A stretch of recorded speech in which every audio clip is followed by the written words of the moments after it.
місті Вифлеємі весела новина, що пречиста, чиста Діва Мати породила сина, що пречиста, чиста Діва Мати породила сина, а як породила, дала людям знати, що люди приходили Ісуса вітати, що люди приходили Ісуса вітати, а якся жидові, а втім довідали за Марією Ісусом маленьким, повсюди шукали, за Марією Ісусом маленьким, повсюди шукали,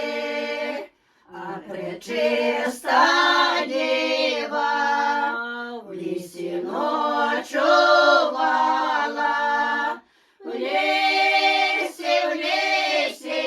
лісі на морозі вогонь розкладала, в лісі на морозі вогонь розкладала, вогонь розложила, свічку засвітила, зоря ясна, ясна і прекрасна, на увесь світ звістила, зоря ясна, ясна і прекрасна, на увесь світ звістила, на увесь світ звістила, дала людям знати, щоб люди приходили Ісуса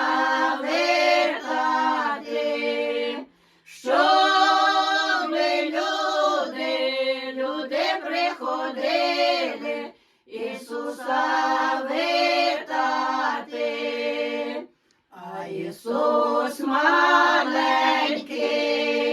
в розовім віночку даруй літа щасливії вашу хатиночку, даруй літа щасливії вашу хатиночку.